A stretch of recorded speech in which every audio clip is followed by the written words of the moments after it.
And here we are. Welcome. Happy Halloween, everybody.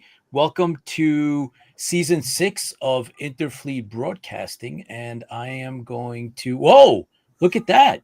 Surprise, Doc McAuley's here with us. Hello. Welcome to Interfleet Broadcasting, everyone. This is our award-winning pop culture, sci-fi, news, entertainment channel. I'm New York Pete. I am here with my fellow co-hosts, Chris the Tipsy Toaster. Yo. Oh, yo. Yo. There you go. Not loud enough?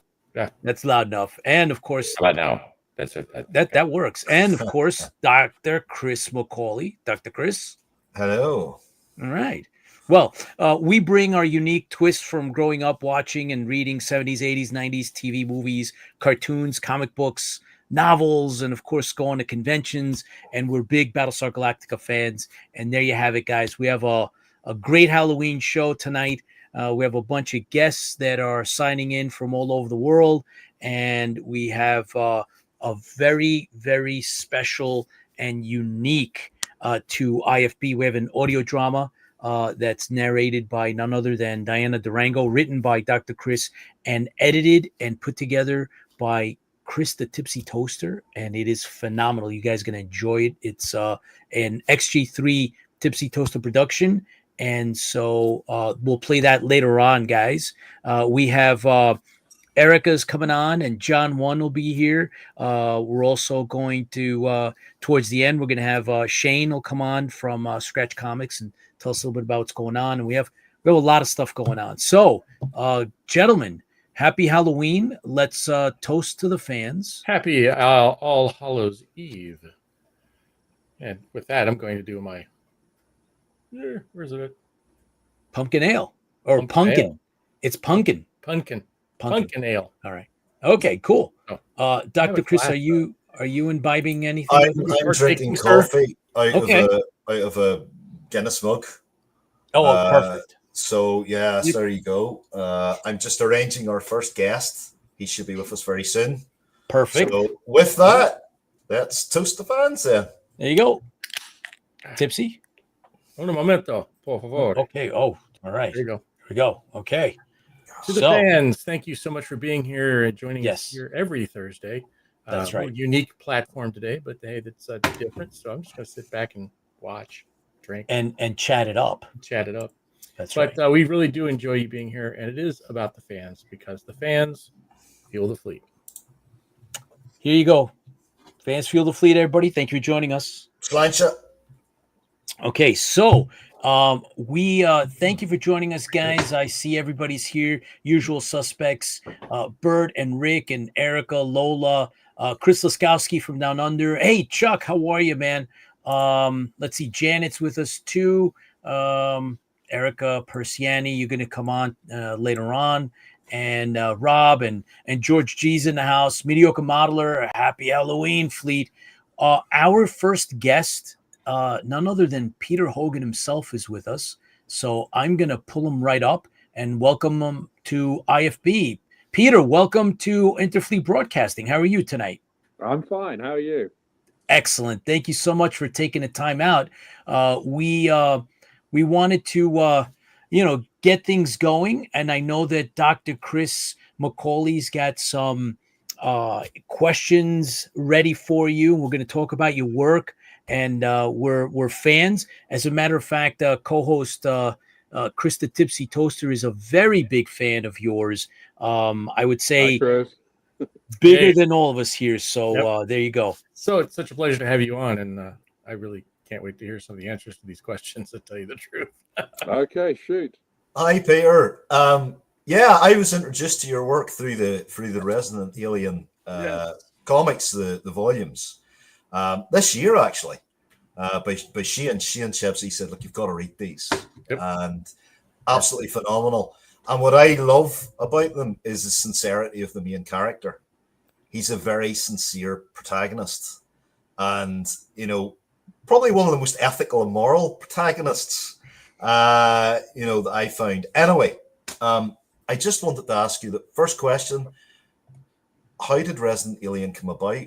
Where did the idea come from? It came as a result of my collaborator, Steve Parkhouse.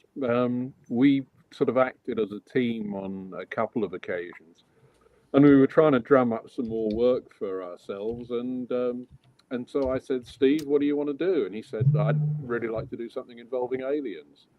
So we talked a lot about it, and then came up with a proposal, and managed to get ourselves a deal with Dark Horse. I absolutely love it. Now, I have to admit, I haven't seen the television series, so I'll just hand this over to Tipsy, because he's a big fan of the TV series. Okay. Have you got a question? I'm a big fan of the TV series, but I would think that I think the best question here is, what, in your opinion, is how well did it transfer from the original concept, which I love the comics, to the actual show? How'd that transfer go over for you? I mean, granted, I understand you probably sold the rights to somebody, and they created it. But in your vision, have you watched it, first of all, and what did you think of it when you watched it? I was very nervous. And then, I got sent the pilot, it well in advance of it being screened. And, but when I sat down to watch it, I was very nervous. And then about 10, 15 minutes into it, I realized that I was really enjoying it, even though, as I'm sure you're aware, the TV show is very, very different from the source material. But it's good in its own right, so I never had a problem with that. I love as a show. I think they've done, they've done a really good job. It was really enjoyable. Right. I want to move on to Black Forests. It's another phenomenal piece of work from you that's just come out. Really enjoyed that. I got a lovely preview copy. There it is in all its glory. I got a lovely preview copy from Shane. So thanks, Shane. And I'm going to be writing a review about it in the next couple of days. This, folks, is perfect for your Halloween. It's an anthology book, 6 stories written by Peter. And I want to ask you, it's almost the same question. Where did this all come about? Where did Black Forest come from? Well, it came because Shane approached me and asked me to do a short horror story for an anthology that he was putting together. And for various reasons, that anthology never happened. But in the meantime, I'd kept having more ideas for short horror stories. So I approached Shane and said, look, we've got one down. If I can come up with another 5 good ones, why don't we, do a book and just stick it out? And that's pretty much what happened, though it took quite a while. Do you have a favorite story out of the anthology? Something that, you just love? Well, yeah, that's hard because they're all very different. I mean, intentionally very different. Yeah. So I kind of like them all for different reasons. I think if I had to, I think in a way the scariest of them is Turnip Top, which is the one about a scarecrow. But no, I'm pleased with all of them. Do you have any particular memories about working with any of the artists? Sort of some behind the scenes stuff that you can tell us? Well, Shane, one of the reasons that I suggested to Shane that we do this was I knew he had a good pool of artists to work with. And we had a couple of people drop out and a couple of people got ill and all the rest of it. But I think the final package is a really nice selection of work. What tended to happen, I think the only person that actually got in touch with me when he was doing it was Glenn Fabry, who kind of just asked for a couple of pointers and did I have any actors in mind that he could use as a kind of vague reference point. So we talked about that for a bit. But by and large, no, mainly the artists just kind of took the scripts and ran with them. But I'm very pleased with the results. It's an incredible job. Just as a personal question, just as somebody who writes comics as well, when you write a comic script and you know the artists that are going to be involved, do you write for those artists, or do you sort of write with broad strokes and let the artists sort of fill in the blanks and have that sort of collaborative creative process, or do you have extensive notes whenever you're? Well, it's a bit of both, really. I mean, I write what's known as full script, and that kind of came about for Alan Moore, because when he was writing for 2000 AD, he was never sure who the artist was going to be. So it was kind of, cover your bases by going into lots and lots of detail, which the artist then, might ignore, but at least it's there if they want to, draw on it. And so that's pretty much what I do to this day. But with Steve Parkhouse, we've worked together for a long time, and we kind of trust each other. So I suppose I'd probably kind of go a bit more, a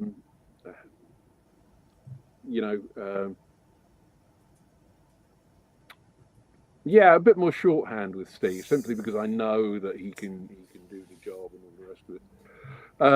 With other people, I tend to, again, put more detail in as much as possible. I mean, my scripts are kind of impossibly long. Not as long as Alan Moore's, but, getting there.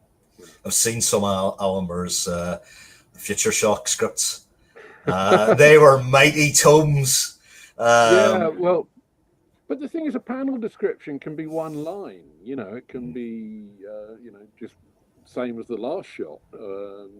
Or it can be incredible detail. I once wrote one panel description, which admittedly was for a full-page shot, but my description was about 3 pages. I think that's probably the longest one I've ever done. Do you mind if we sort of go back in time a little bit and talk about 2000 AD? No, sure. Is that okay? Yeah, I started reading 2000 AD in the 90s. Yeah. Whenever I was at primary school. So I think I was about 7 or 8. And I do remember some of your Future Shocks. And one of my favorite ones was The Star, if you recall that one. I think it was Mike Perkins did that one with you. I remember I worked with Mike, but I can't remember what the story was. Yeah, it was really inventive. It's something that actually stands out in my mind whenever I read 2000 AD, and your Strontium Dog stuff as well. And right, sort of wanted to highlight High Moon, Strontium Dog High Moon. Yeah. And just wondering if you have any sort of stories about that experience. Well, the whole Strontium Dogs thing was a bit of weird, because Alan Grant had kind of destroyed the whole thing on his way out from writing the strip, and they had a couple of vague kind of attempts at putting it all back together that hadn't really worked out. So Alan Mackenzie, who was Tharg at the time, said that his basic instruction to me was put it all back, get it all up and running again. And if I'd been a bit more experienced, then I would have just had it all running from page 1 and explain it all with a bit of backstory. But at the time, I thought, no, you've got to kind of hammer this thing together. And then there was so all the cast was scattered around, so you had to kind of bring them all back into, one place.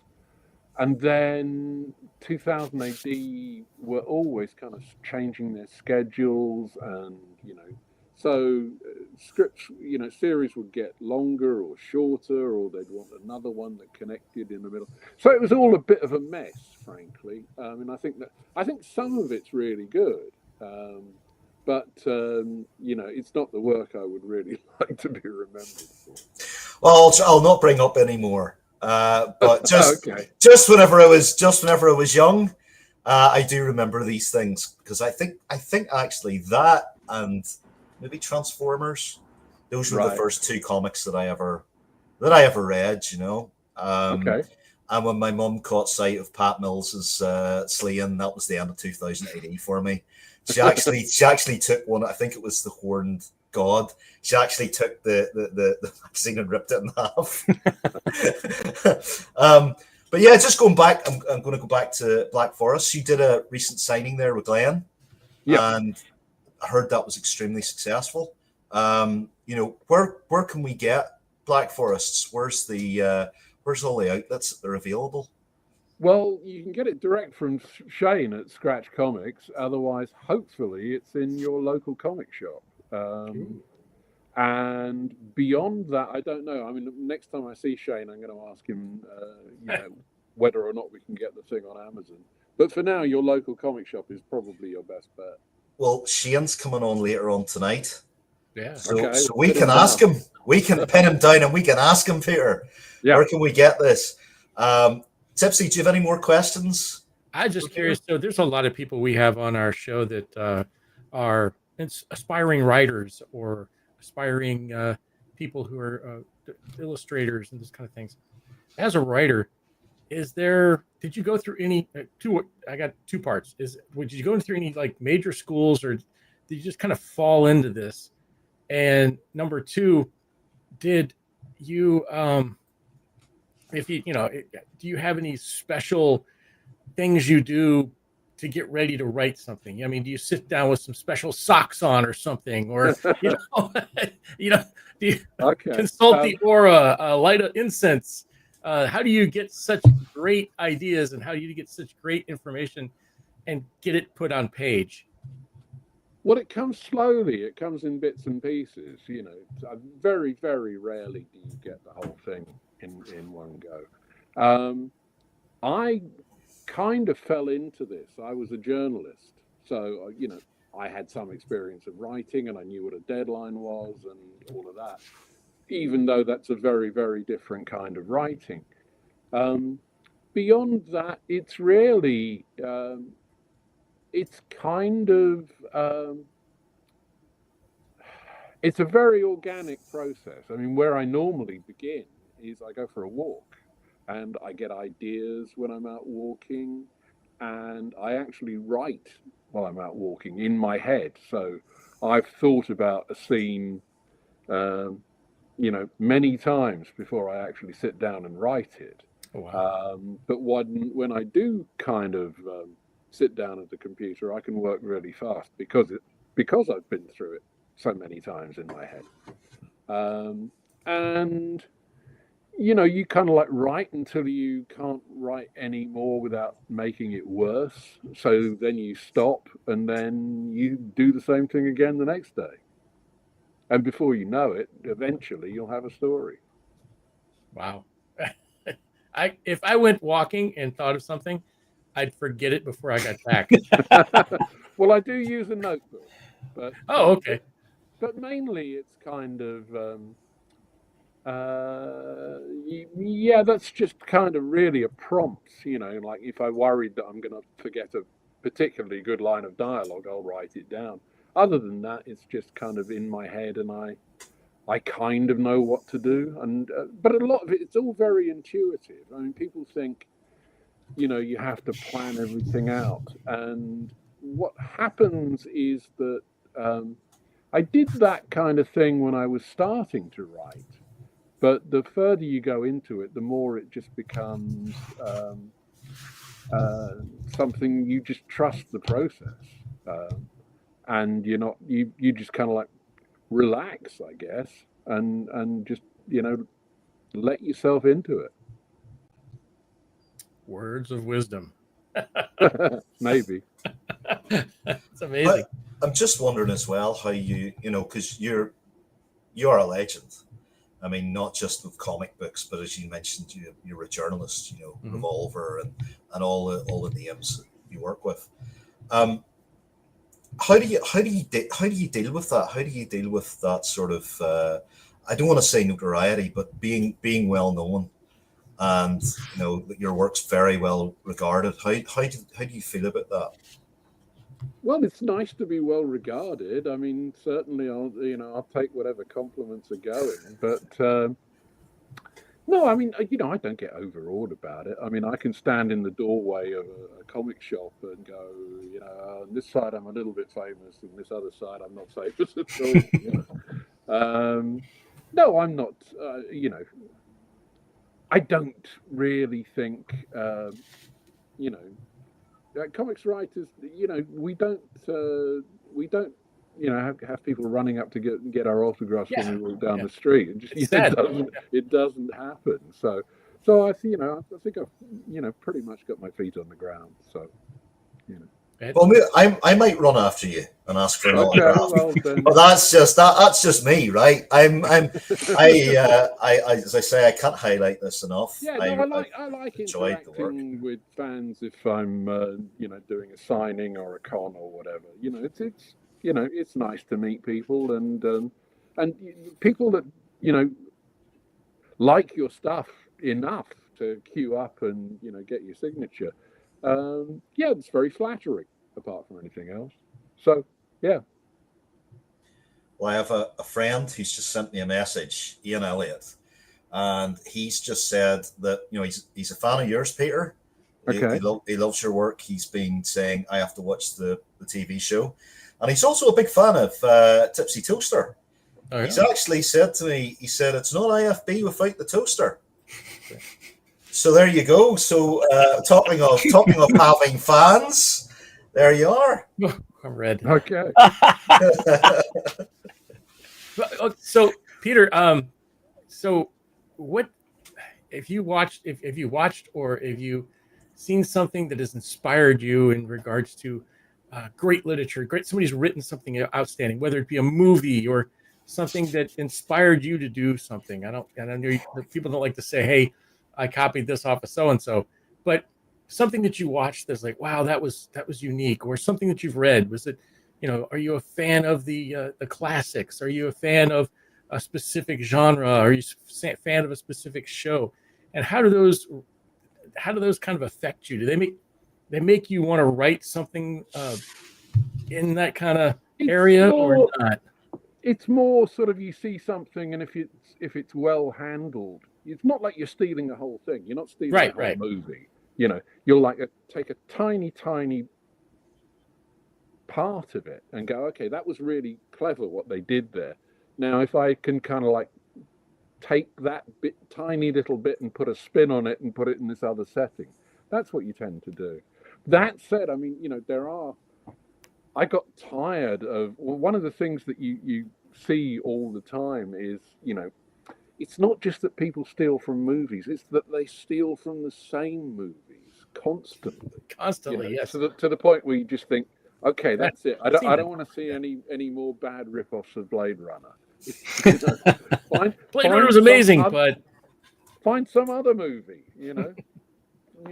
go and. I mean, that's one of the things I think was what made Alan Moore successful was the fact that yes, he'd seen all the obvious stuff, all the obvious science fiction films and all the rest of it, but he's also watched foreign movies, and thrillers and this and that and rom-coms and whatever. So, he was able to bring other things into the mix.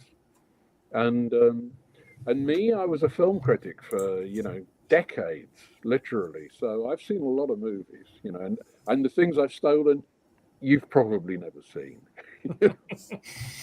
Favorite film, then? If you're a film critic, did you have something that you watched that was just unbelievably amazing? I think the thing is,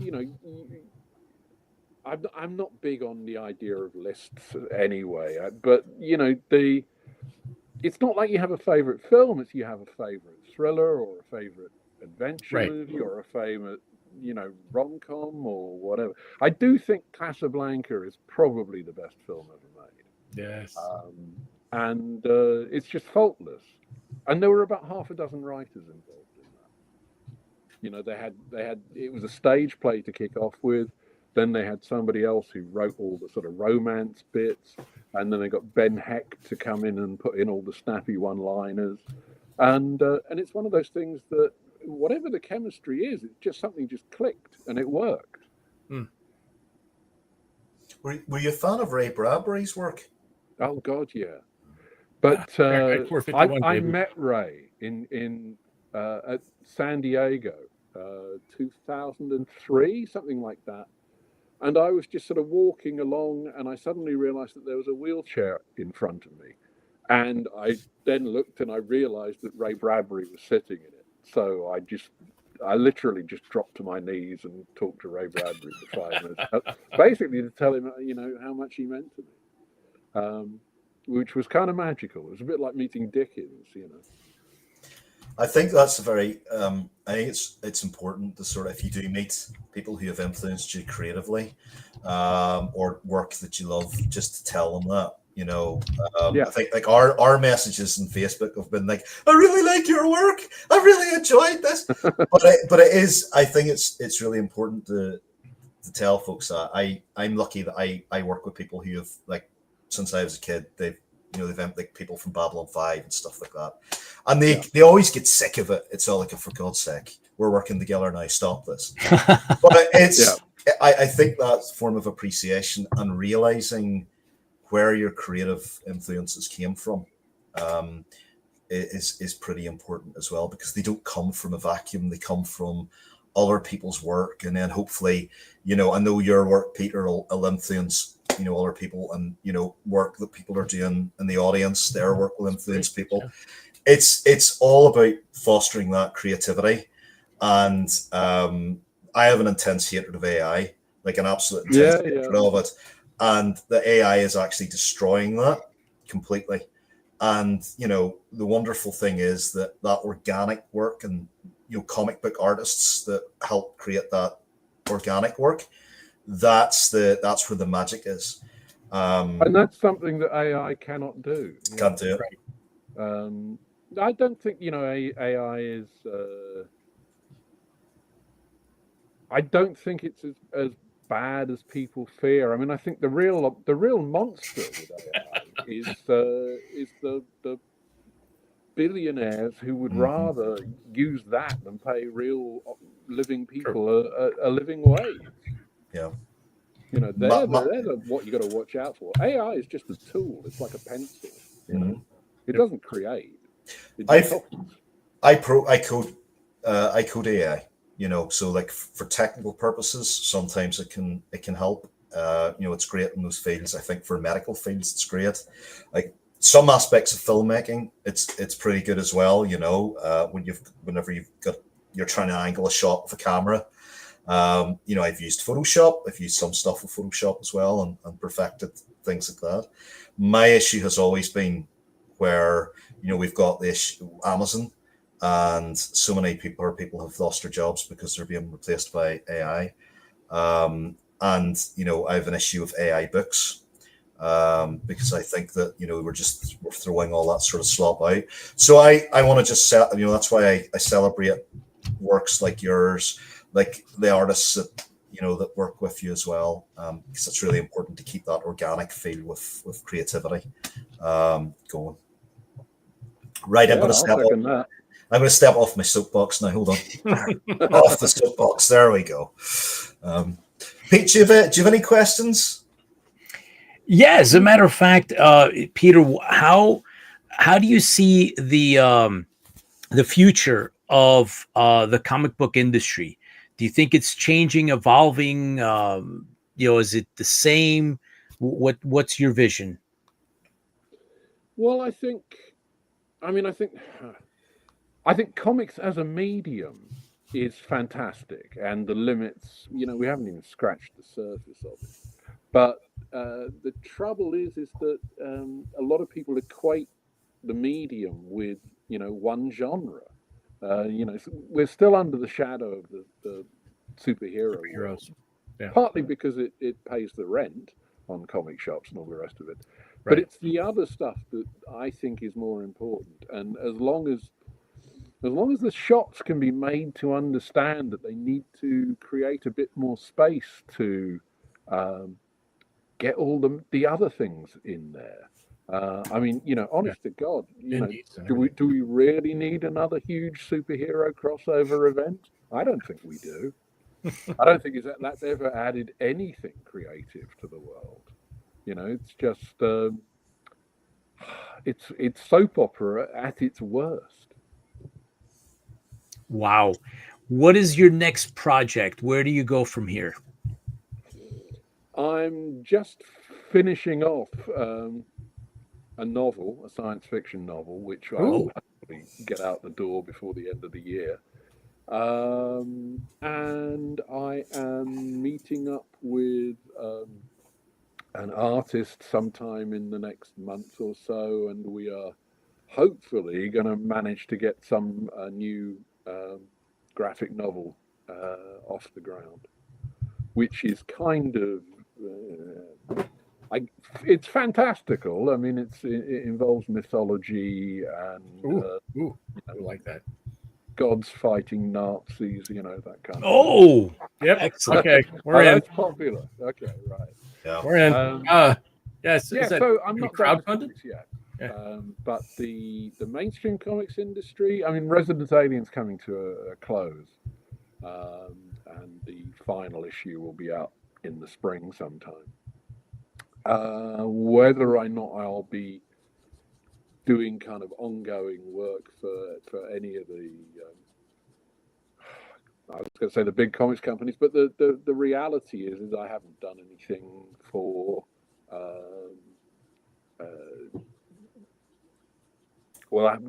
I did stuff for Wildstorm and for Vertigo rather than for DC proper. Now Vertigo's coming back, so maybe if they ask me, I'll consider doing something for them. But they need to ask me.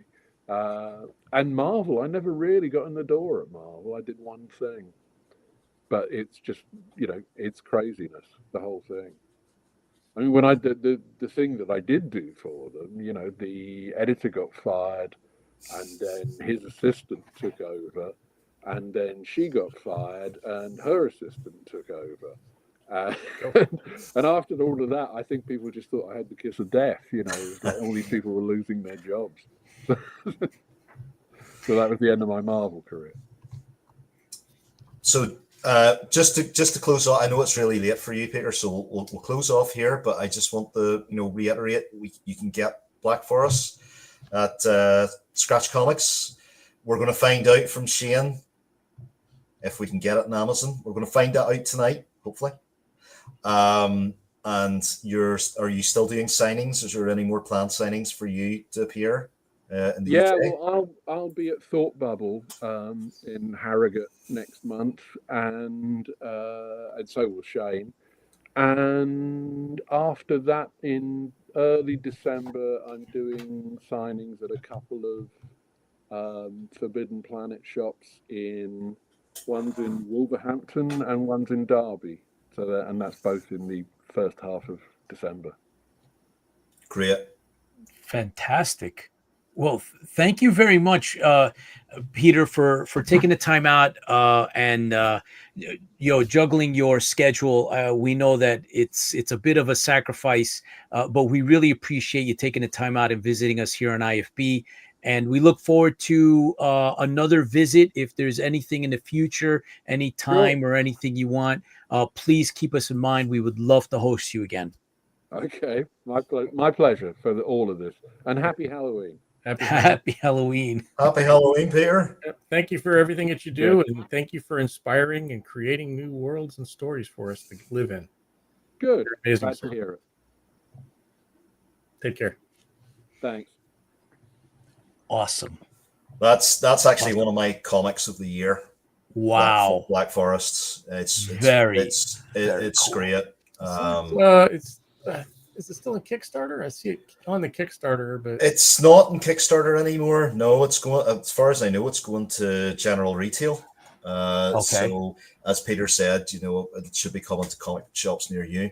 If you have a local comic book shop, and I know they're sort of dying out, but if you're in the States or anywhere else, it's not in the UK, contact your local comic shop and ask them to stock it. Cool. Anything you see on the show, anything you like, any comics, if you go to your local comic book shop, and show an interest, they will stock it. Excellent. Well, we have next guest set up. They're here with us in the green room. So I think if the two of you gents are ready, I'm going to bring them on. I know, Dr. Chris, you want to just create a little segue for us? Yeah, look, so these two gentlemen I work with, we are 3 of the 4 that co-own Deadeye Comics, and they're bringing out, or we are bringing out, the debut comic, which is called Pale Moon Grimm. Ooh. It's a supernatural Western with slight Lovecraftian undertones, and these guys are going to tell you all about it. Okay, well, I'm going to welcome then. I'm going to pull up James and Paul right now. Boom, there you are. Welcome, gentlemen. How are you? Pretty good. Great. How you doing? Hello from Scotland. Oh, outstanding. Well, thanks for joining us. Also wanted to mention, I just saw one of our colleagues, fellow podcaster, sci fiction Owen Cotter, just jumped on and is joining us live here. So thank you, Owen, for joining us. We have our guests here, Paul and James, and we're going to discuss one of their projects. And there you go. Pale Moon, right? Issue number 1. Look at that thing of beauty. Yep. Look at that. So Lovely stuff. let's just start with, and I'm not going to answer any of these questions, by the way. This is going to be for you two guys. I'm merely coasting along tonight. So the focus is all on you two. So just to give everybody a bit of a background, Paul Deadeye, he has created Pale Moon Grimm. He's created the universe, all that sort of stuff. I've written a little comic book script in there in the universe that he's created, and James illustrates that universe. He is the lead illustrator of Pale Moon Grimm. So I'm going to ask both of, well, I'll ask Paul this. So how was Deadeye Comics formed, and why was it formed? Basically, it was formed on the aegis that we were like going to like publish properties that wouldn't normally get picked up by like bigger publishers. Also, people's first time comics, even some industry pros like yourself, you know, we could basically publish your comics through our imprint. So like, it's been good because we've got a broad mix of like industry pros like yourself and independent artists and writers as well, and it's a mixing pot. So it's been very good. That's basically it. That's all I can say. I mean, we all got together, the 4 directors, and we basically all pitched in what we're best at. So I'm a writer like you, Chris. Obviously, you're more experienced than me, but we've got James, who's a really good artist. We've got Dave Mark Bragg, who's a good writer himself, plus he's a huge Lovecraft guy. So like basically he's the guy that we defer to for the lore. James and I know a little bit ourselves, but Dave's another level above us. And then obviously we've got you in as a director as well, Chris, and basically, you know, we are deferring to like your advice and stuff like that, how to, you know, set up the company. So it's been good. It's been a nice experience. Well, I'm going to move on to the second question. This is going to be for both of you. You know, so because I want to get the artist's perspective as well as the writer's perspective, and sometimes that's a different thing, because as a writer you can write the script, and then the artist they interpret the script and they do that. So we'll start with James with this. So from the artist's perspective, Yeah. how would you describe like Pale Moon Grimm from the artist's perspective? Whenever you draw Pale Moon Grimm, what is it? What does it mean to you? For me, I really wanted to do a horror comic. So part of it that I wanted to bring to it was a more cinematic feel, and I wanted that old horror movie sort of. I wanted a mix between Kurosawa and Eraserhead. A lot of it noir western. So I wanted to give it that sort of strange, ethereal, silver tone look to it, and give it a unique place in the comic market. I mean, everyone loves the heroes. We grow up on the comic book, the bright, shiny, 5-color heroes. And then as we get a little bit older, our tastes diversify a little bit. We might get into maybe Preacher or Hellblazer or 2000 AD and things of that ilk. And then as you get older, you want to read things that are more adult themed. And I think a lot of people find Lovecraft because of the themes of the cosmic horror and the ideas of these elder gods that sit below culture. You've got to kind of push the boat out on the visuals. So although we're used to seeing Western things, we're often not used to seeing Western things with that alien tentacle gore throughout it.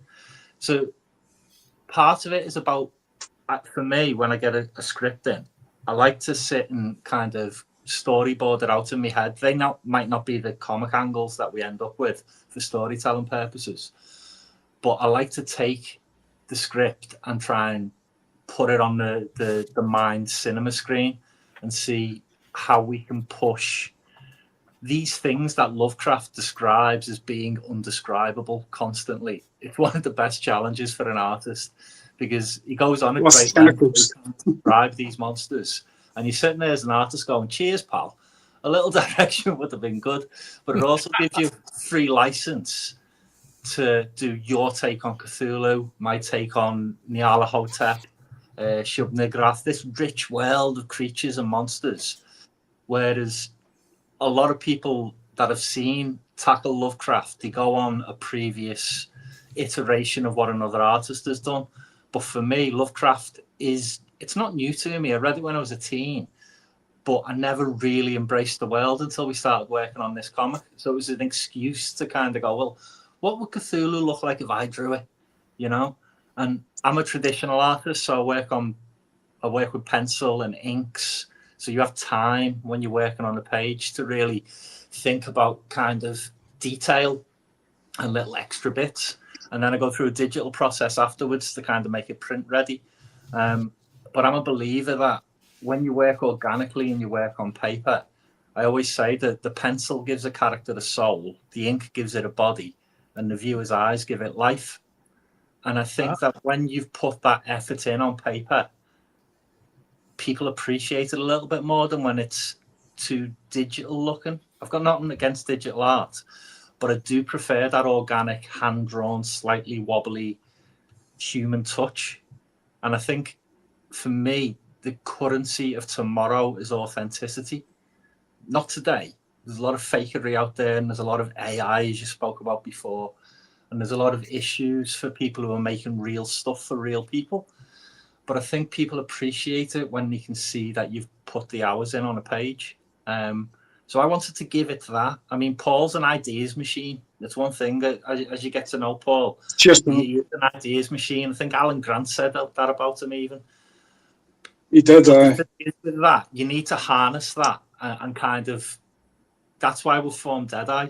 We've got a bunch of us around. We've all got our own IP. We've all got our own ideas. We've all got all this stuff we can bring to the party. But you have to kind of... I need the three of you to reel me in. Yeah. But it's also like...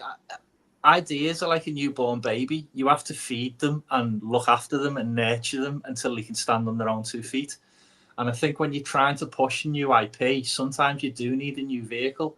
Like, if we were to try and put Pale Moon Grimm into one of the big anthology comics, there's plenty of them out there, take your pick. But if we were to do that, it would have a small chance for you to get to know the character.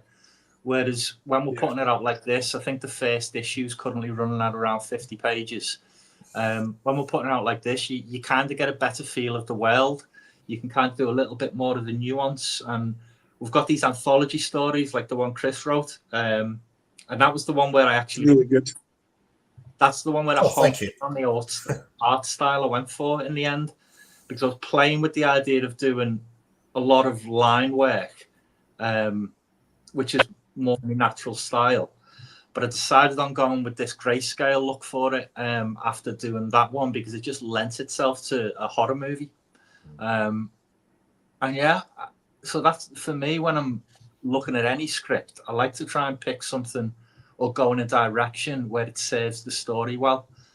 And I think with this being a noir horror, that kind of deep blacks and greys and using light quite well, it lends itself well to printing in grayscale.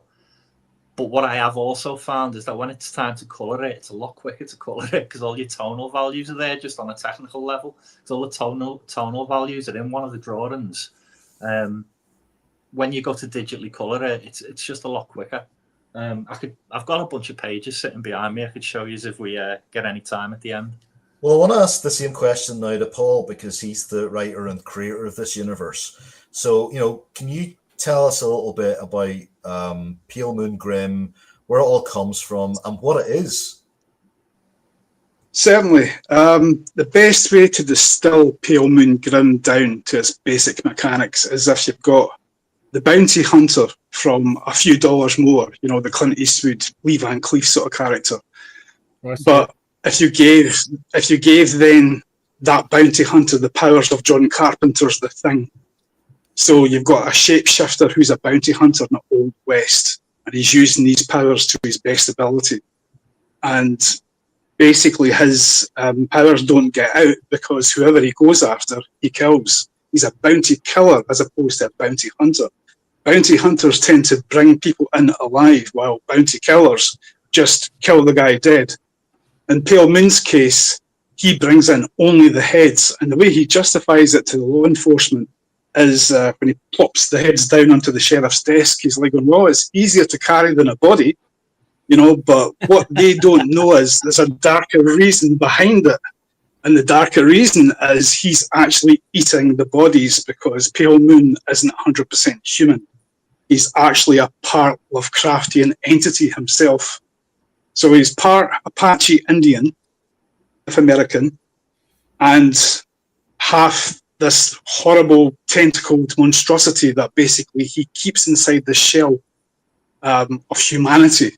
So the bad thing is while he's eating these people, though they are very bad people, he's got to keep on replacing his own DNA to look more human because his alien DNA is constantly affecting his humanity and eroding both his flesh and his mind.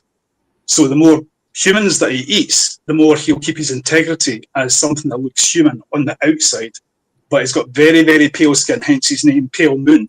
He's meant to be an Apache who have got very dark skin, probably one of the darkest skinned Native Americans. And so basically his own tribe doesn't want him. Human society, white society doesn't want him. So basically the only job he can get is as a bounty hunter. So he's always a classic outsider. He's always the sort of lone gunman sort of character. So it's using like spaghetti Western tropes along with Lovecraftian tropes to create this character. Wow. James, have you got a couple of pages to show us here? We'll maybe try and zoom in on these if we can. So there we go. Look at that. And some beautiful tonal shades as you were talking about there. Wow. Pete. I do everything with brush and ink and pens. I mean, you get... Here we go. You get some, crazy detail in. I don't know how well this camera's picking it up. But I do... I like to noodle, once I've kind of got the structure down. But I'll get to one of the big monsters. So there's a guy called Cthulhu. So you can see. Whoa. He's a big tentacle monster guy. Yeah, beautiful progression as well on those panels. Whoa! Where you slowly come up and you see this wonderful detail. Yeah, and the scale there of Cthulhu, it's incredibly well done, James. There's as I say, there's bigger fish in the sea. I don't want to do any spoilers. You see? No spoilers. No, if you want to see these pages in the comic, folks, you've got a back. We're going to have a Kickstarter.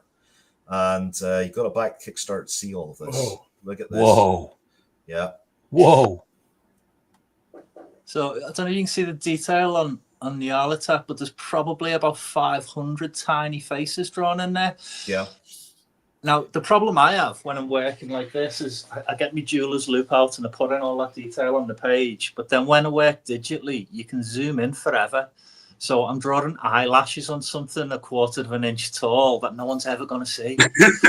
You know it's there. You know it's there. That's the important thing. Well, That's cool. Here's the pride. interesting Pride. thing about digital comics. Pat Mills told me this when he was, Requiem Vampire Nights, quite like that with the detail.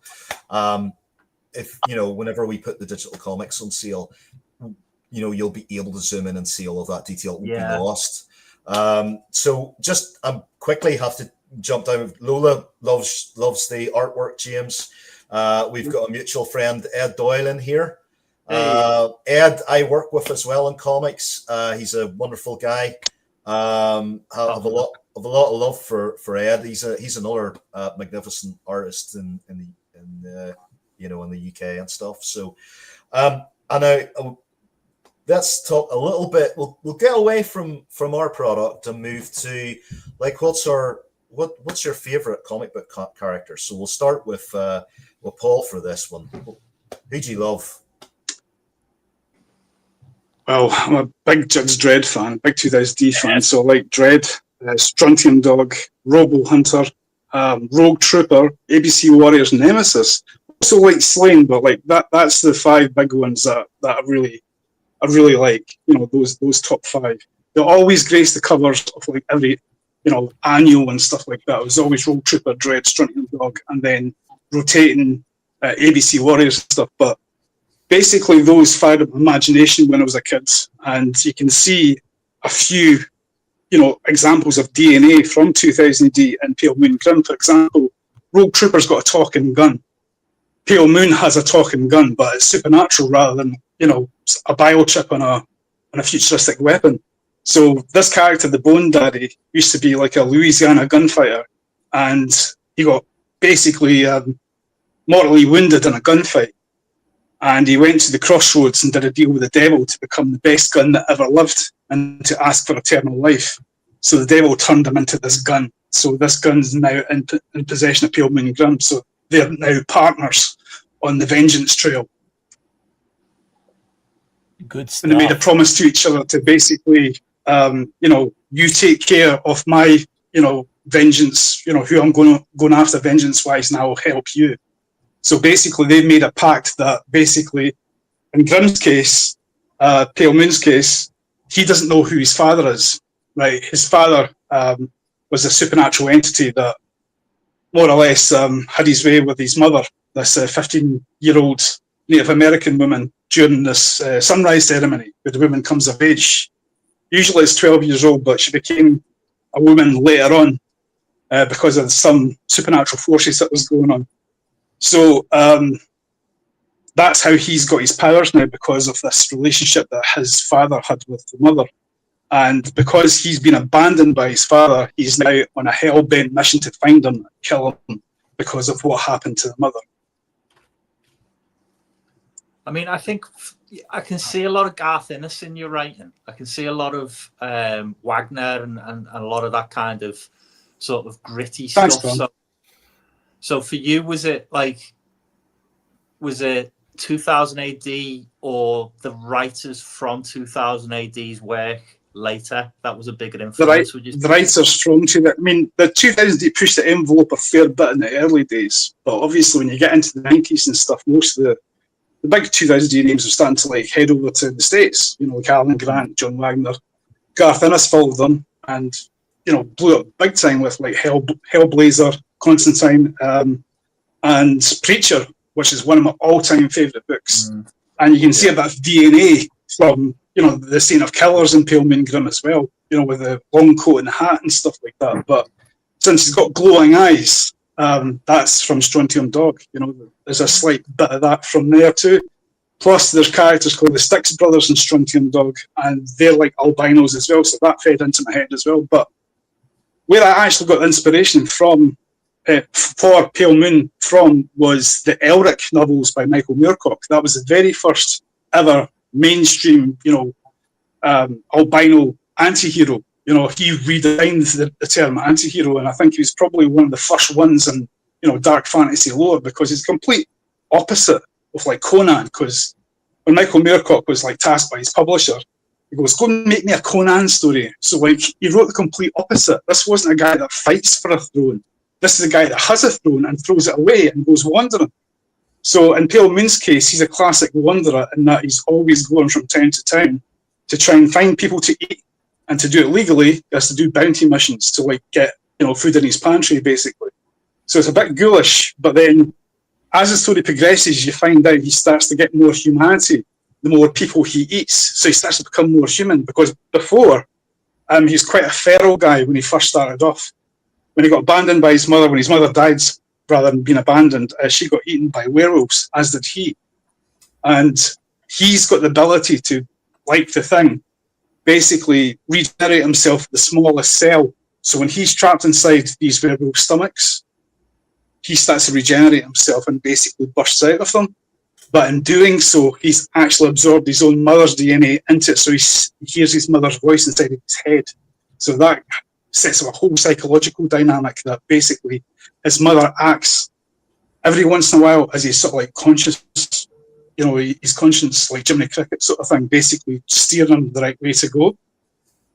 But there's other characters that tend to hijack Pale Moon's missions and his personality sometimes, including this character we're going to introduce in issue 2 and 3 called Judge Ulysses Doom.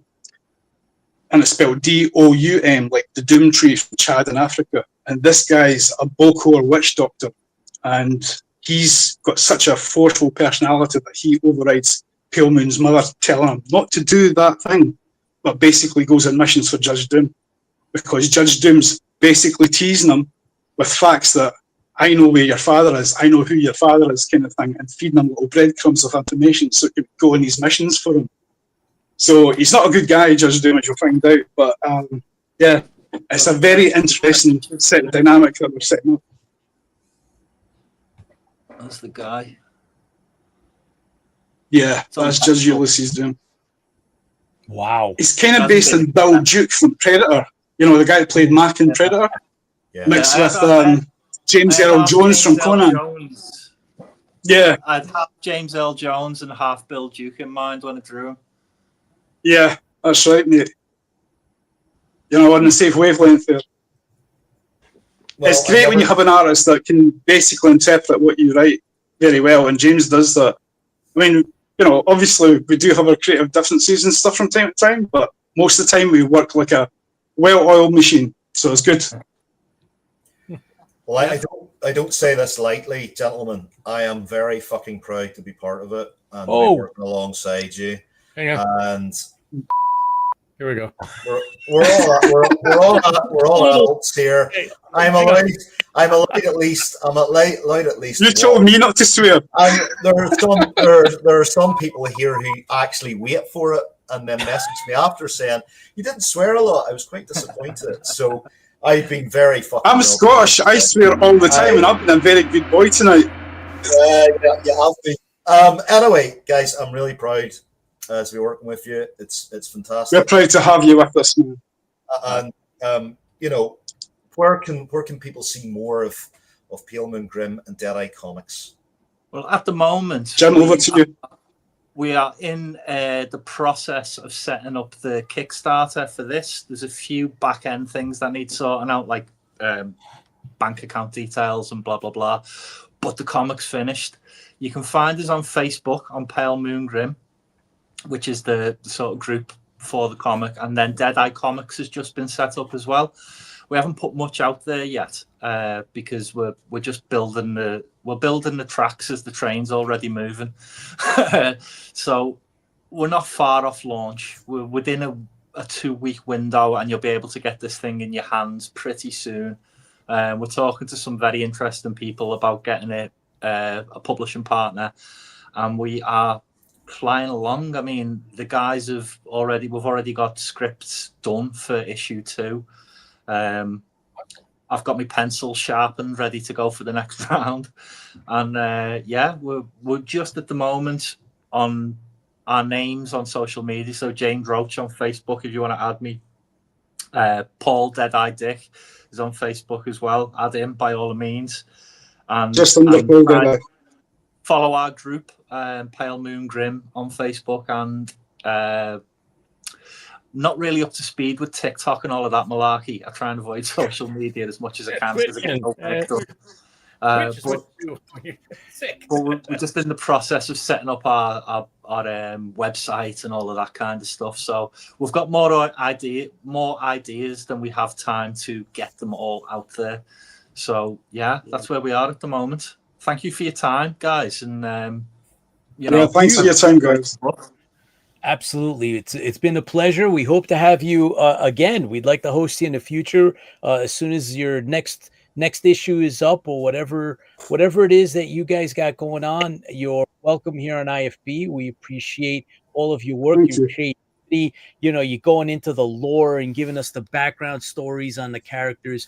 We really enjoy that kind of stuff. So thank you very, very much. So have I actually explained it to you a little bit better now, Peter?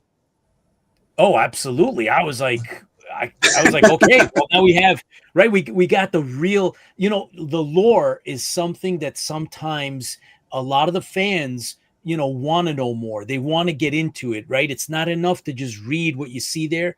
I was always like that with a lot of, whatever I became a fan of, I always look for the lore, right? It's not just the interview with special effects guy. Love it. Great. Now tell me more about the story. I want to know about the character. Let me know about so I know about his the gun, and I know about now his mom, and love it, Paul. Thank you very much. I haven't even told you about Ghost yet. That's his talking horse. He's got talking horse as well. Yeah, that means you're coming back, James. Love your work, man. That means I'm coming back. Tremendous stuff. So thank you, gentlemen. I know that there is a major time difference. Doc McAuley, thank you for bringing your esteemed co-workers, partners. Pleasure. It's always a pleasure with these guys. And I mean, if there's anybody listening to this who's always been interested in Lovecraft, didn't know where to get into it, this comic's for you, right? We'll bring you gently into Lovecraftian lore. We get you into it. We get you into the whole cosmic horror stuff. So, don't be afraid. Jump in. We'll be putting all the details of the Kickstarter out there once we're ready. Just say one more thing before I go. James was talking earlier that he went for this black and white style that was reminiscent of Kurosawa, and he's right. Some of the rolling clouds and stuff like that he's done in the book just put you in mind of Yojimbo, Seven Samurai, Ran, etc. But there's another movie that is very like what Jim's drawn, and that's Dead Man, the Johnny Depp acid western that came out a while back in the 90s with, I think it was Jim Jarmusch was the director. And that was all done in grainy, gritty black and white. And that was a, very out there western. So it's got some kind of tropes from that too, Very cool. James has actually started illustrating a samurai comic that's going to be coming out with Deadeye at some stage. So yeah, it's a very interesting partnership. Anyway, guys, it's been good to catch up with you, and I'll see you soon. Happy Halloween, gents. Thank you. Happy Halloween, guys. Big soon. Outstanding. Wow. Great stuff. Right. What's next? Well, what's next?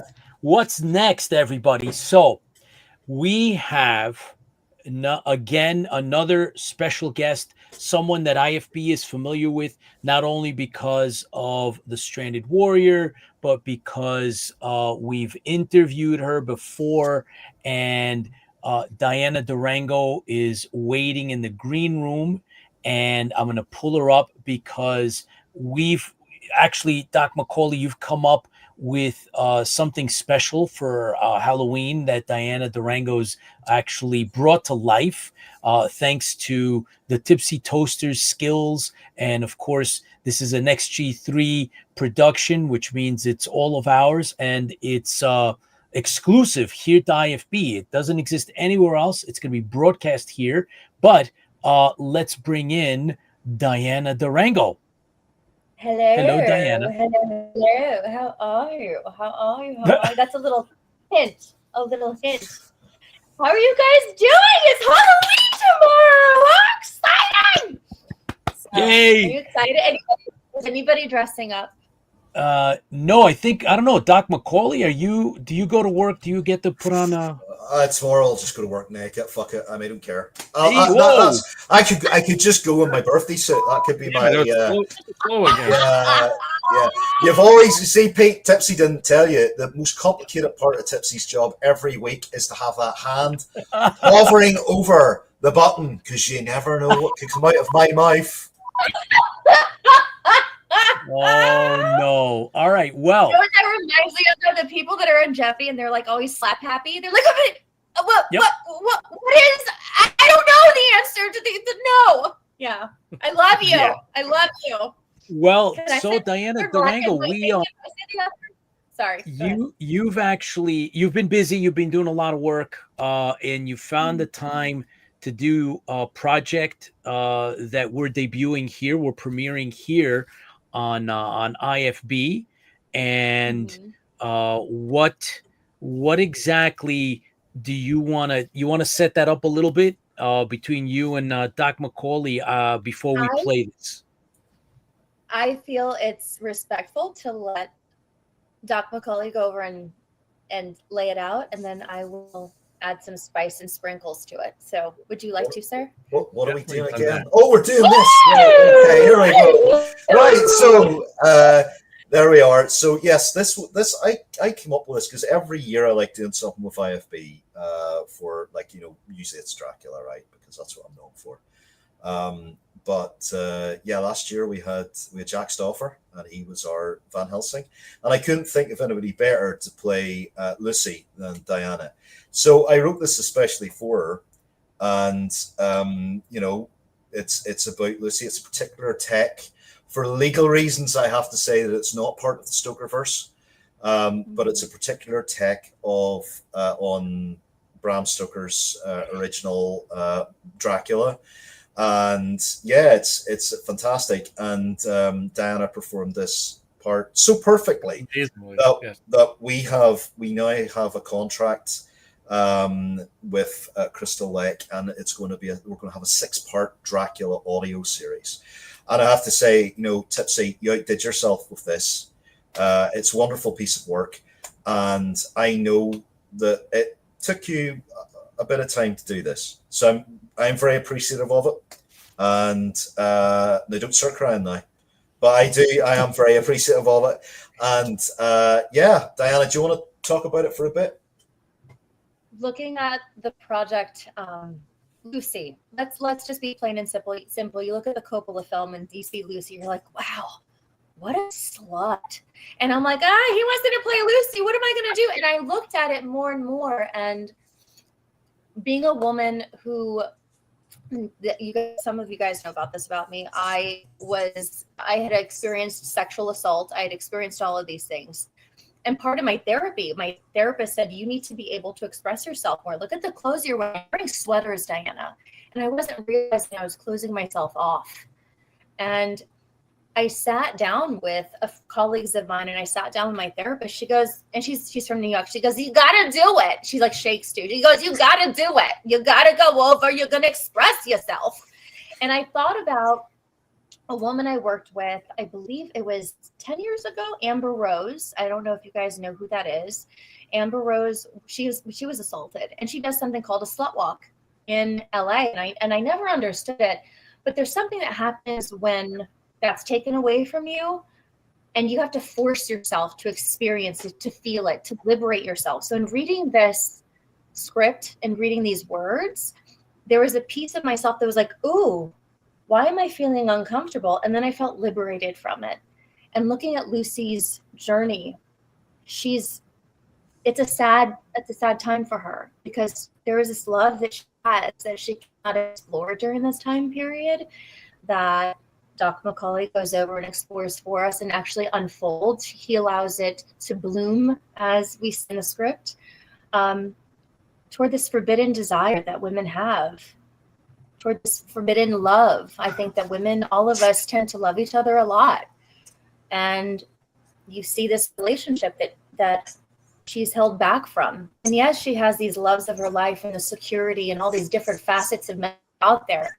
But there's one love that she really and truly wants to hold on to, yet she can't. And it's saddening. It's beautiful. It's passionate. It's sexual. It is erotic. It makes you blush a little bit, but I liked it. And it was liberating. So I thank you for that. And I thank all of you guys for listening to this. And when the book comes out, it will be an audiobook. Please listen to it. I have read it. It is juicy. It is steamy. It is hot. And you get to hear me talk like this all you want. So I want to see it. I want to see. So yes. Okay. All right. So what we're going to do is we're going to put it up and we're going to start. So guys, this is an audio drama written by Doc McAuley. It's performed by DIANA DURANGO, and it was edited by the Tipsy Toaster. So here we go.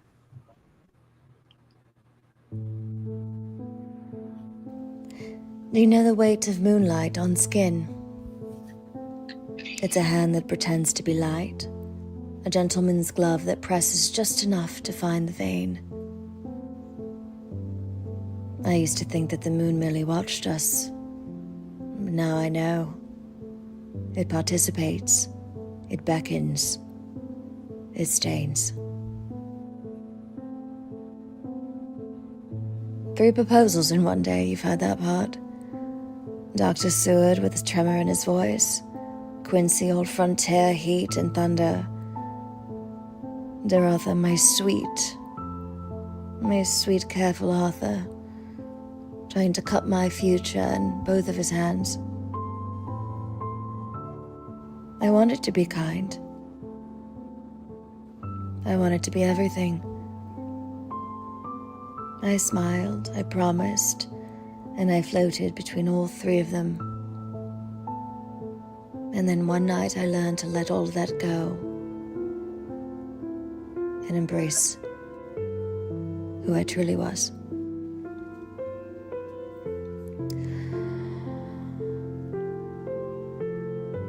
He arrived not as a man, but as a consequence. Silk moved in the air and the room cooled. My own pulse climbed my throat as he approached my bed. He did not ask permission. He made permission irrelevant. He erased the world and left only sensation. There is a hollow at the base of the throat where all the terrors of the night gather. I'm sure you felt it as your mind races through all the imagined horror contained within the darkness of your room at midnight. Well, he found it instantly, like a secret he had known for centuries. His mouth moved against my neck. As his cold lips pressed against me, all the desires I had hid for years came bubbling to the surface, and images flooding my mind as my body trembled in a way that I had heard of but never experienced before. They call it bite. Such a blunt word for such accurate tenderness.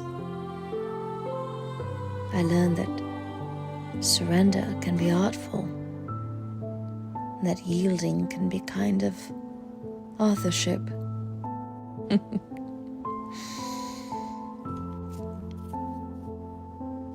Mina held my hand in the afternoons, my compass, my bright scholar, smelling faintly of ink and soap and the sea air that clings to honest people. She would brush my hair back. Her knuckles grazed my cheek. I could have lived in that touch. Lucy, she'd whisper, you're so pale. And I'd think, love, I'm not fading. I'm ripening. I'm becoming the hour after midnight when the garden forgets to be modest. They bled themselves for me, those boys. They were noble, attentive, so desperate to be useful. Their devotion warmed me, but but not like him. He lit a hearth under my ribs. A milk-white fire. I would lie still and let the flame climb its ladder through my body. Wrung by immaculate wrong, right until breath itself felt like silk pulled across the teeth. Later, when I would stand at the window without touching the floor, when the city opened up beneath me like a throat, every sound was a thread I could tug. Hooves, bells, a whisper 2 streets away, and the heartbeats. Oh God, the heartbeats, 1,000 clocks, each pleading to be set to mine. I learned restraint because ecstasy requires it. I learned to take like a kiss and leave like a blessing. Do you want to hear of Mina again? Of course you do. And she sat by my bedside, her fingers mapping the constellations of my wrist. We spoke of girlhood, futures, of dresses, and of dreadful men. Underneath the deeper current carried us. You see, if I tilted my face just so, her breath would skim my mouth. We pretended not to notice, but the room noticed. The flowers noticed, the night wickedly courteous, waited. The doctors circled the jargon and the rosaries. They wanted a cure shaped like their faith. They wanted my redemption to fit their ledgers. Gentlemen, I would have told them, I am not an illness. I am a litany. I am the answer to a question your lips are afraid to shape. Yet they hammered, they penned, they prayed, and all their cleverness tasted of iron. And yes, there was a stake, cold, obedient wood. It pressed at my breast like a jealous suitor who had never been taught finesse. It hurt, the way morning hurts after an ecstatic night. They thought they ended me. But even in that sting, I was tasting him. And God forgive me tasting Mina. Her name dissolving on my tongue like sugar. If I had a final beat, it was hers. Oh, listen to me now. Oh, listen to me now. The moon is at the window with his gloves off. He is not a witness. He is accomplice and key. I am not sorry. I have been past sorry for some time, beyond virtue, beyond ruin. Where the only truth is what wakes beneath your skin when someone worthy calls your name.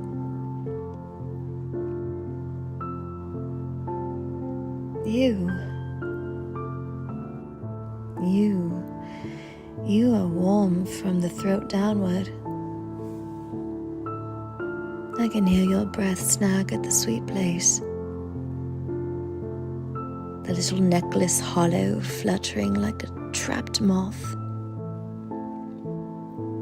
No, don't hide it. Lean closer. Let me read you the way he read me, line by living line. No candles, no prayers. Only the curtain kissing the air, and the silver world watching through the glass. I will be immaculate. I will be precise. I will leave you burning, and that burn will be gentle. And when the dawn appears in, nosy and cold, you will smooth your collar and say, I dreamed of a girl with a mouth like midnight, and she taught me a new word for yes.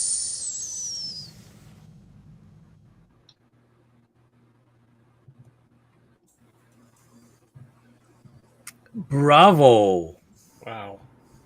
That was I cried again, phenomenal. by the way. So thanks, Chris. Thank you. Yeah, it was great. You did an incredible job. I wrote it for you. I tried to sort of make the writing compatible with your vocal acting style, and the whole project's amazing. And we've got Tipsy brought it all to life with his images and his artistry and that, in the sense of so the two of you guys just did the work more than justice. No, I think that writing, I told you this, Hemingway is very blunt, the way that Hemingway writes. And I have a crush on Hemingway, but God forgive me, I don't like the way he writes. And hearing, okay, this is going to be an erotic, and it's going to be something that's erotic, or like, oh no, I don't want to do that. And then I read it, and it gives eroticism justice. It's more of a poem. It's more of something that leads you around the corners of life instead of having you hit a brick wall. It has you empathize for this woman and has you not feel like, oh wow, let me give her all of these biases and all these stereotypes. When I read her, I empathized with somebody that I've judged my whole life, and I think that's why I cry, because it's like, how dare you judge that woman? She was freed. She was freed by something dark, and she was finally allowed to be herself. And her friend really loved her. And in a world of everything wanting to be taken from her, her virginity, that everybody wanted her to be sweet and nice, she was finally allowed to be freed and to show a love. And in that freedom, unfortunately, she was attacked. She was killed, because how dare you be that? And that's what I found in Dracula. And I never had seen that before. And I fell in love with Lucy, and I fell in love with that story. And it was beautiful. So I thank all of you for letting me do this and for letting me read this audiobook. And the audiobook it's intense. And again, I cry again. Every time I get to the end, I'm like, how can this be happening? But it's so good. It's so juicy and tasty. I feel terrible. I keep making you cry when you read this. I am one hardened woman. I am one hardened woman. There are things like I have gone through a lot. So for me to get to a place where I'm allowed to soften up, I thank you. Almost like this woman. Maybe that's the reason I felt it. There's so much that I have to put a shell on. You have to be this, you have to be that, you have to go over and be diplomatic. And I was allowed to be soft in a very different way. And I was able to really see something. I saw a piece of myself in her. And maybe I think everybody will. I think women, men, they will see a piece of themselves in Lucy. It's a piece of like, what part of me can I not show? What part of me am I mourning because I cannot show it? You look back at your life, how many regrets do you have toward actions you didn't take? I love yous you didn't say. How many of those did you not do? How many of those did you think that you were going to be killed for, given a stake, judged for? And I mourned it. I mourned my life. There's so many regrets I have. There's so many things that at 40, and yes, I just turned 40. I don't care what anybody says. I'm happy to say it. Go over and kill me for it. But at 40, I think you kind of like learn, you know what? You can beat me now, Chris. I can get beeped. Fuck it. There you go. Beep. Fuck all. All right. DIANA, phenomenal.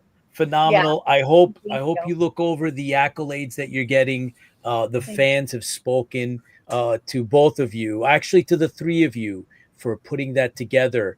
DIANA, we got a quick question from Rob Baum. Did the accent come easy to you, or did you have to work at it? So this sounds really weird. I have family in Europe, and for me to talk like this, waffling back with my words, it's actually quite precise and easier for me to talk like this.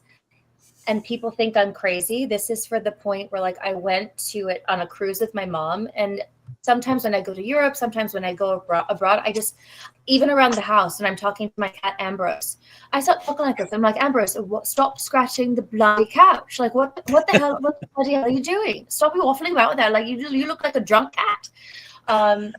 I wish I could talk like that every day. I think did I tell you this, Chris? I was like, I wish I could just go to England and just live there for a bit and just pretend that I can't with an accent and I can't leave it. But it's easier for me to talk like this. I was actually given an audition. Chris knows this. I was given an audition and they wanted an authentic British accent. They called back and they're like, that was really good. Is that hard for you?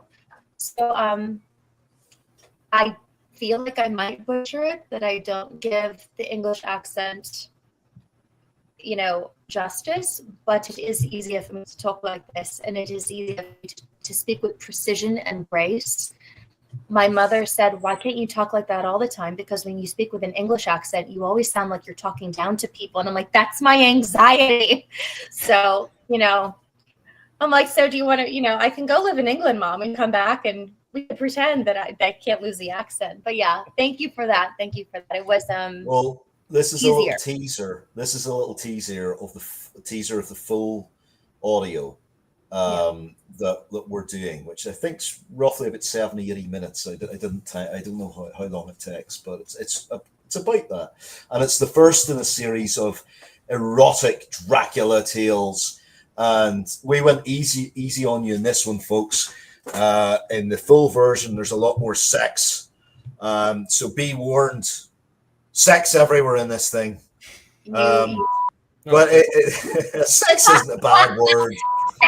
Yeah. Anyway, so yeah, and I think it's an important thing to look at. There's a difference between erotica and porn, and how you write erotica is about the sensation and the feeling, and which is really the psyche of sexuality is about that sort of form of eroticism. So there we go. We have more in store for the fans later this year. I think we're going to try and get it out for Christmas. Thank you, John. He told me happy birthday. Sorry.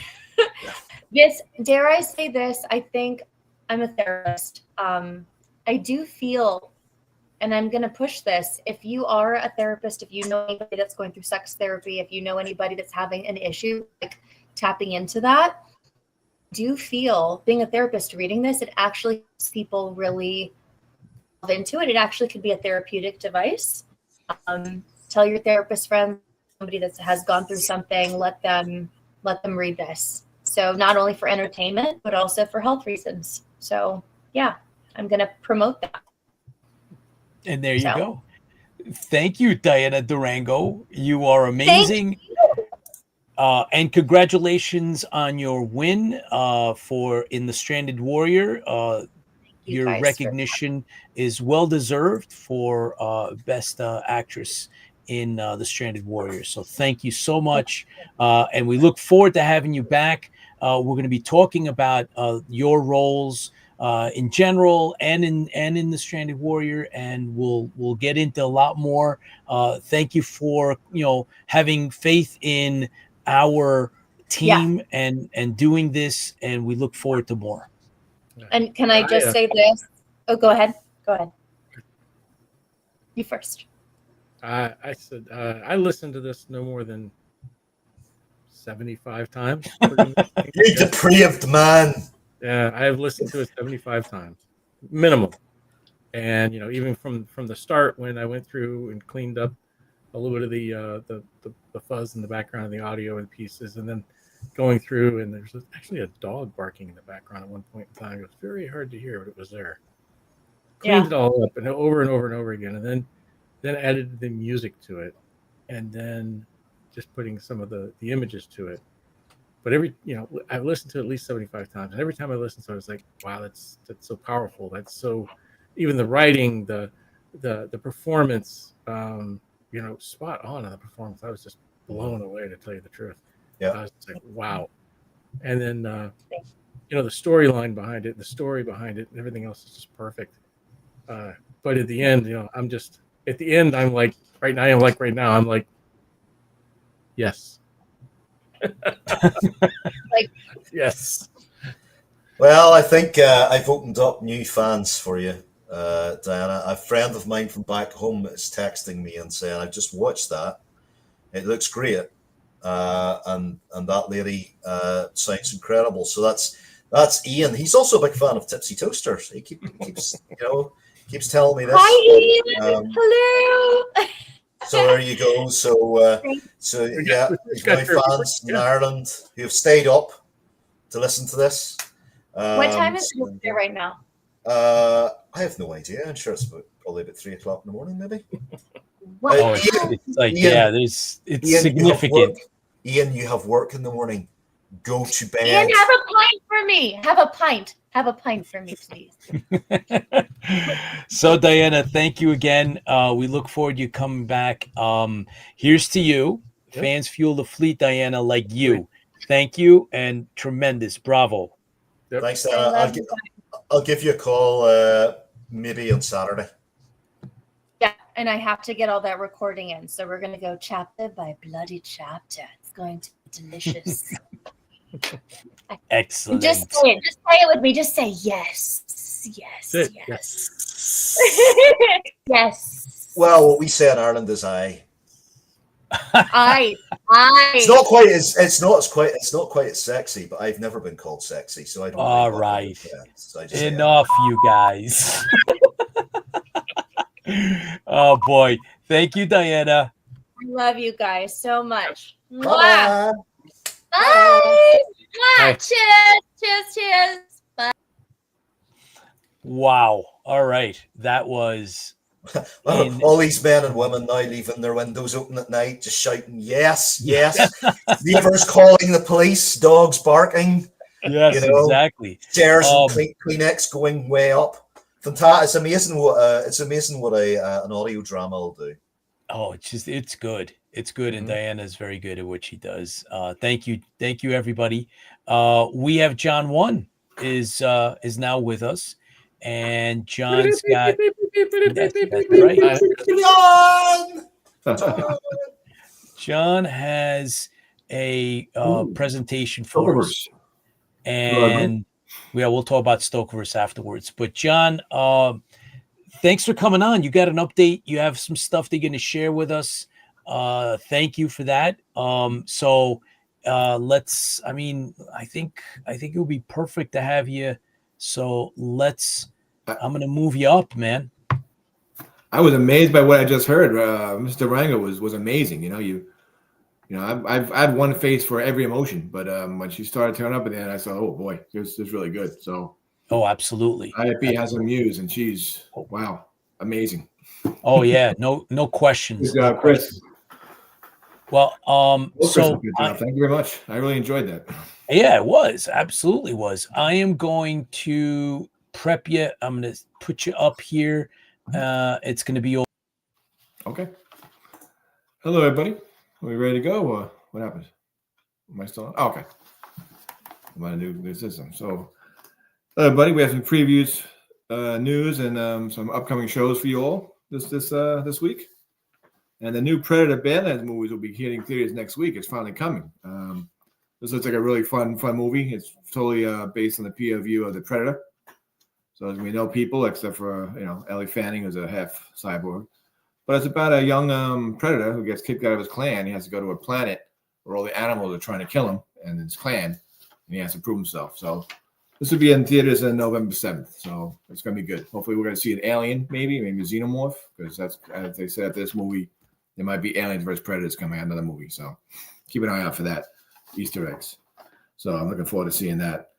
And well, director Guillermo del Toro's much anticipated Frankenstein has hit theaters out now, and they'll be debuting November 7th on Netflix. This epic gothic science fiction film has an all-star cast, great cinematography, really good. I've always enjoyed Guillermo del Toro's movies. Has a very good eye, very good sense of cinematography, so I'm going to enjoy it. and hopefully it'll come out next week and we'll get to see it. So let me know how you like it. And you enjoy this movie. And Marvel's Fantastic Four will be out on Disney Plus on November 5th. It's a great movie, a lot of Easter eggs. If you're a big fan of Fantastic Four, especially the comics, you'll see a lot of scenes. You know, they even redid the first episode in one scene, the first comic cover. So that was pretty cool. And we'll have a lot of questions. Well, we have a lot of questions of what season 2 of Alien Earth will be like. Listen, if it's anything like season 1, it'll be great.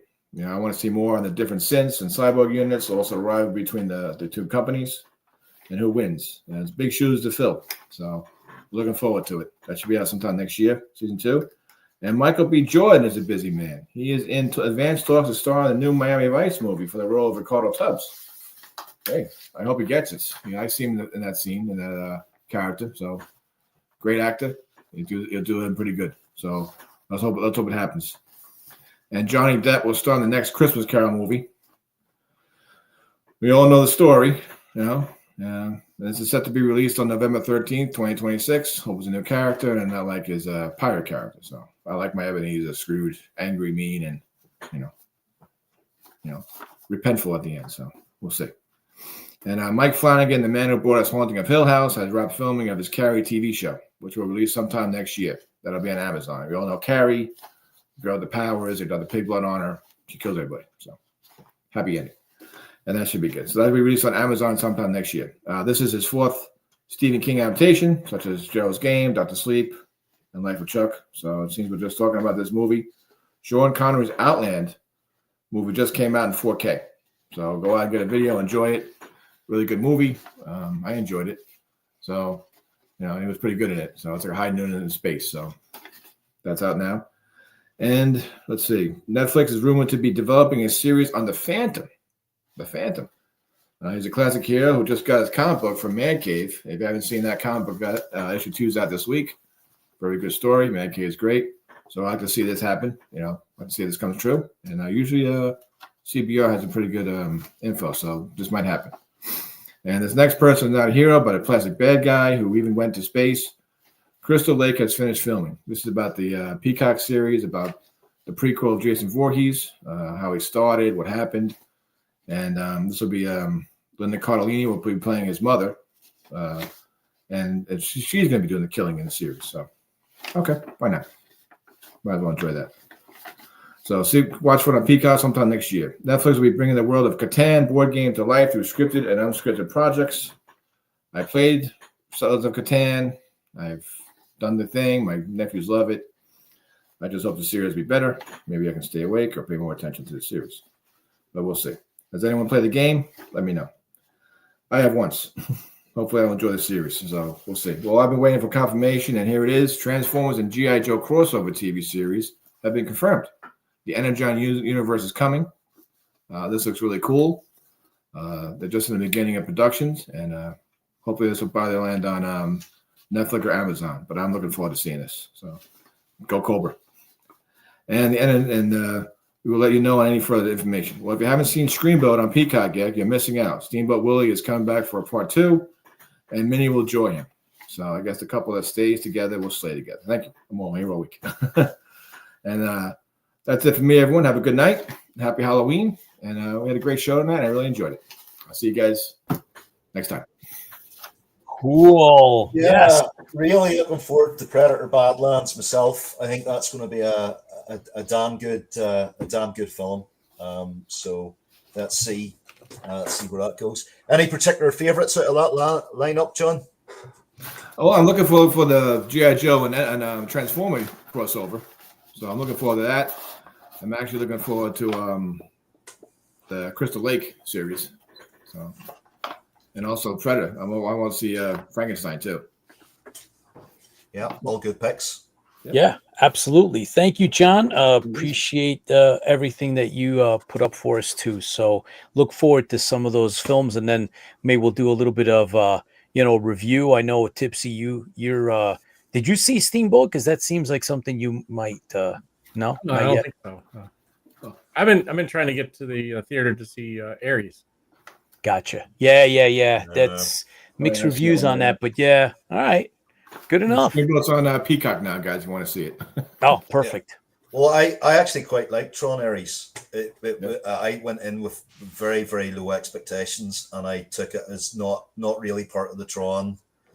I even said that to Bruce Boxleitner. I said, like, it says Tron, but you're not in it, and you're Tron. But do you know what? It's an all right sci-fi action film. It doesn't deserve the hatred that it gets. Okay. Well, we'll see. We shall see. All right, John, thank you again. And we'll catch up. We'll catch up for sure. Okay. There you go, sir. Yep. Thank you. Thank you. Good night, buddy. All right. So we're gonna do our convention update with Erika, our convention chat. So Erika's in the green room, and Erika is now with us. Hello, Erika. Hey guys. Hey Doc. Hello. Happy Halloween, almost. Happy Halloween. She's the only one who's dressed up tonight, evidently. I did it for Doc. Well, look, I think it's more authentic, right? We get everybody in uniform and, you know, representing, and hey, look, it's great, especially when you're talking about conventions, right? Because this is what you're going to be wearing at the conventions. It is. Well, this, and I'm working on a commander's uniform, but that's taking some time. So that'll be debuted in the spring. So what's on the agenda? What's going on, Erika? Convention-wise, I have 4 different ones for you guys. Okay. One of which I'm going to this weekend. My hometown in Fort Riley, Kansas, has the Military Hero Con on the 8th and 9th. I don't have a list of who's at any of these cons because they were not up when I looked. Okay, fair enough. So Fort Riley has, who knew, would have a Hero Con on the base. Okay. North Carolina Comic Con in Durham, North Carolina is the 8th and 9th, the same weekend. For our friends down under, and I know I talked to Baz and he said he wasn't going to be able to make it because he doesn't have a truck to pull the Viper. Oh. There is the Supernova Con in gaming on November 7th through the 9th in Brisbane, Queensland, Australia. Okay. And the one I am going to is a one-day. It's Eastgate Comic Con's fall show. It's all comic books and toys and all sorts of weird doodads. Excellent. My friend Gene Shanks, who is an independent comic book creator, is going to be there. I'm going to talk to him. Nice. I will be in uniform. I do not have a table at this one because I found out about it too late. Okay. So Battlestar Galactica will be there. We just won't have a table. Okay. Fair enough. But I will get pictures.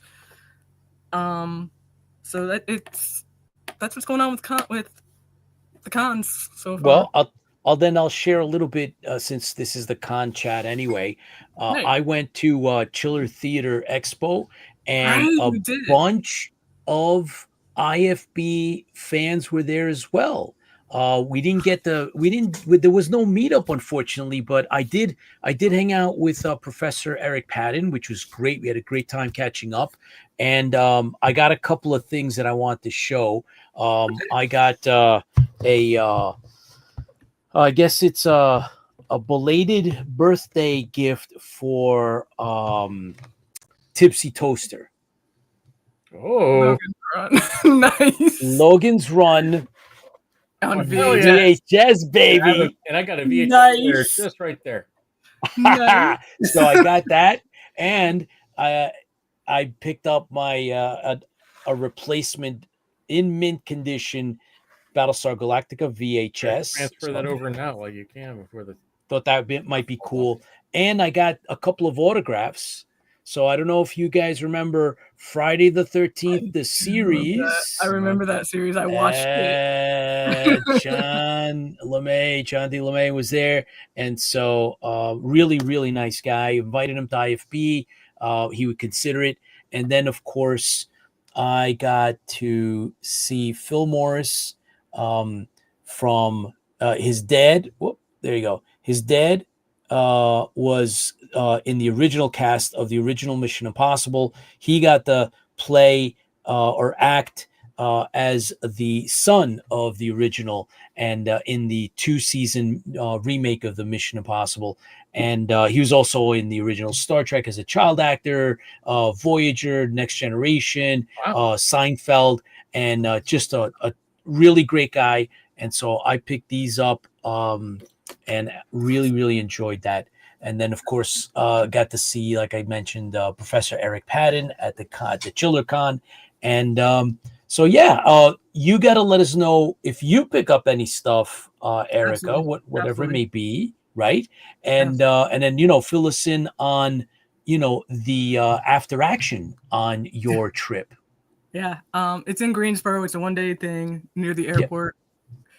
Cool. They do it twice a year. I love the little the little. I love the little cons. The big cons make me so Oh, tired. absolutely. They make me so Absolutely. tired. Little cons sometimes can be some of the best cons. Oh yeah. Oh, So, yeah. You meet the coolest people. You meet the coolest people at the little cons. Oh, yeah. I'm friends with one of the guys from the Southern Belle Ghostbusters.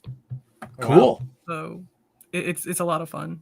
Well, thank you, Erika, for coming on and doing the con chat with us. Love doing that. So, just start, putting together all of these little, maybe index card, all the things that you're going to be doing from now till the next time you come up, and we'll talk again. Love it. I need to do the index card thing. Cheers to you. Cheers to you. Cheers. Thank you, Erika. We'll see you next time. Thank you. And then there were three. Way cool. So, Doc, we have definitely unfinished business here. Oh yes, this is our final segment of the show. I think Shane's waiting to be brought on. Yes, he is. So we're going to talk a little bit about Shadows of the Stuckerverse. Okay. And an upcoming Kickstarter that Shane and I are doing as well, from something that we've created together. Okay. So let's bring him on. Yeah, I'll bring him on. Shane's waiting. He's ready. Bam! Like magic. Howdy, guys. How's it going? Hello. Shane, how are you? Thank you for staying up and jumping on IFB. Appreciate it. Thank you. No problem. And happy Halloween, as it is Halloween here now. Yes, it is. Happy Halloween. It's like time travel, right? Yeah. Oh, man. I'm living in the future. Yeah. Yeah. That's it. Yeah, it's nearly 2:00, so yeah, it's been Halloween for a while here. Actually, That's all right. The novelty's already wearing off. Yeah. Well, at least you haven't really knocked on the door yet, though. That's exactly. I was about to say that. 2:00 in the morning. Yeah. So do you want to talk? Do you want to talk about Shadows of the Stuckerverse? I'm sort of tired talking about it. So this is my ulterior motive to bring you on to talk about it, because I've been doing podcasts and all sorts about this thing. But let's get it from the publisher's perspective. Indeed. So yeah, we've been working on this for what seems like forever now, actually, because when I took on this project, I'd never done a prose book before. I've done lots and lots and lots of comics, but this is the first time I've done illustrated prose. So been learning a lot about the process as we're creating the book.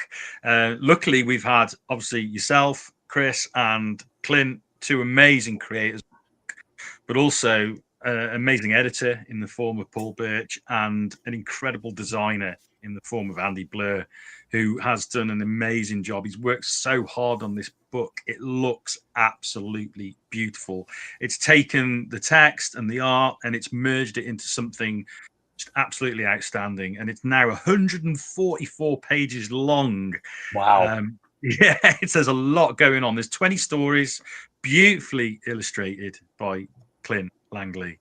And it's just, it's a labor of love. Really, you have to love it, because it's been a lot of hard work, I have to say, for everybody involved. And I think Chris will back me up on that one. It's everyone's put so much into this book. It's been incredible. It's been a real experience, and a learning experience for me as a publisher and an editor as well. But worth it so much. I mean, it's going to be out in a very short space of time, because it's actually heading towards the printers now. And yeah. It's just, I mean, you can see the artwork there, some of the artwork. so much artwork. Clint just kept creating artwork. We couldn't stop him. This Yeah, is it's like a this man is possessed. actually the reason the thing's late. So we kept saying, I want to put this in, I want to put this in. And we're looking at this thing and saying, you know, Jesus, this is 100 pages. What the hell do we do here? We just said, get the bleeper ready. Who's got the bleeper? I got it. Ready? Just said. All right. Okay. Well, let's put the extra 44 pages in for the fans and for the people who were good enough to back it. And yes, that's why it took a little bit longer. But we want your dollar, your pound to go that little bit further with our products. And once you see it, you'll know it's been worth the wait. In fact, we got nice blurbs from horror maestro Mort Castle and Peter Hogan as well, who was on earlier. He had a question for us to ask you, Shane. I don't know if you were here. Oh, right. That. I missed that. I wasn't in the green room at that. Okay. So we asked him, where can you get it? He said the Scratch Store.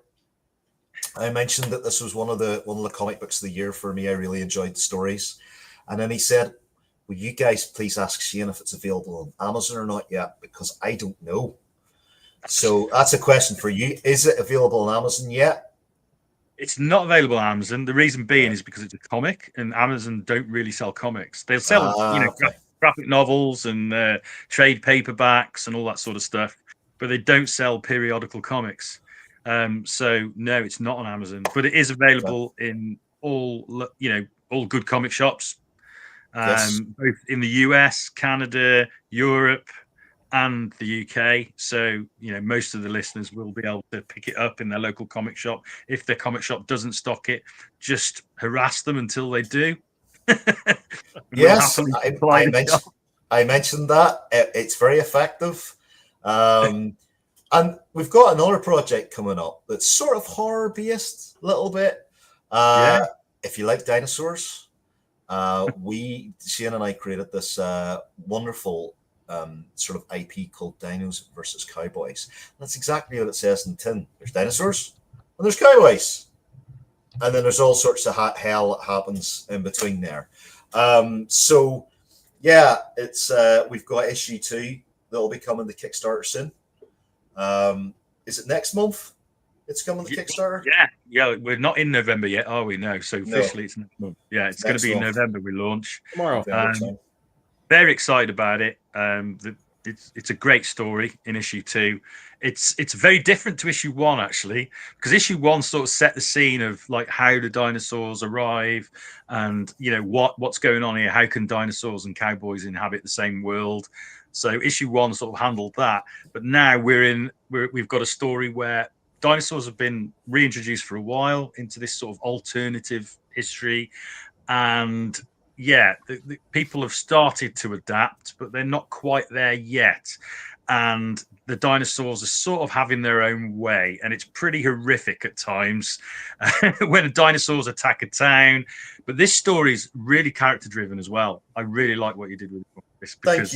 Thank you. Yeah, I've went darker with it. I mean, I went pretty dark. As dark as I don't want. It's not like Stoker vs. Dark, but it's it's a nice sort of Western thriller in amongst all the dinosaur action. So I'm excited to see the artwork for it. I love working with you on the IP. It's it's very exciting, and we've Dark Legacies issue 3 as well. It's on its way. Using that as we speak, actually. Yeah. Amazing stuff. I mean, it's working with these guys is incredible. On the Dinosaurs book, the new one, is a chap called Ken Hooper. Now, if anyone Googled him, they'd find that he actually used to work for DC Comics. I think he did some Aquaman, actually. That's a great character, Aquaman. But great artist. Discovered him quite recently, actually. Very good style. Very. It's almost realistic at times. In comics, you have a lot of stylistic stuff, but his approach is almost realistic, which lends itself quite well to this because the story is fantastical. So you need something to sort of ground it a little bit when the art does that. It's quite a violent story as well. This one, isn't it, Chris? It's even more. one. You I know? wrote the bloody thing. I mean, of course, it's going to be violent. I mean, except kids' books. The kids' books I am very careful about, but it's usually pretty violent stuff. Yeah, I mean, look, if he does the blood well and the insides well, we'll be laughing. It's a real sort of action-packed, and it's got a little bit of a sort of detective element to it as well, because there is a sort of murder mystery going on. Although you pretty much know who the bad guy is from the first. Well, we do a Columbo. Essentially, we sort of do a Columbo. Columbo, there we go. Yeah, there you go. So much, man. Appreciate it. We always have a good time when you drop in. We look forward to having you again. Just keep us posted. And you drop in, let us know what else is going on, and get that werewolf. What is it? The werewolf cover. I think is John 1 says you had him on the werewolf that was drawn for the project. So he's looking forward to that. Make sure he gets the soft cover version then, because that's the cover to the soft cover. All right. Yeah, it's a beautiful piece of work from Clint. And I just want to say as well, Chris, I was listening to the audio drama there. Brilliant writing, mate. I've not heard it before. And I was watching it and I was just thinking, it's some great writing. Well, for legal purposes, I must once again say that is not part of the Stokerverse. It's part of a brand new Dracula universe. Yes, it is. Where there's sex. And, that's the least erotic way to... And there's a lot of that as well. There's a lot of that. But, that's the least erotic way to put the tone of the thing. It's great. I take my work seriously. I never take myself seriously. But no, thank you. I really appreciate that. And it's who knows, there might be a comic series coming. I was watching it and I was thinking that could make a great comic. And Diane's English accent, brilliant from a Brit. Yeah, there you go. Yeah. Shane, here's to you and all of your work, your projects, continued success. Happy Halloween, and we'll see you again on the next visit. Thanks a lot, guys. Always a pleasure. Very welcome. Excellent. All right. So we have a project of yours. Doc. Oh yeah. Oh, I forgot about this. Yeah, you ready? Go for it. Okay, so I am going to set this up. I'm going to set this up. Get ready, because there's a video that goes. I designed this puppet in January at my mother-in-law's house, and there we go. Greetings, mortals. My name is Vlad Jr. What a lovely little world you have here. So many sights, so many smells, so many tastes. Wah! No worries, little kitty. I'm a born adventurer and over 200 years old. I feed only on travel and adventure. See you soon, my lovelies. Whoa, what was that?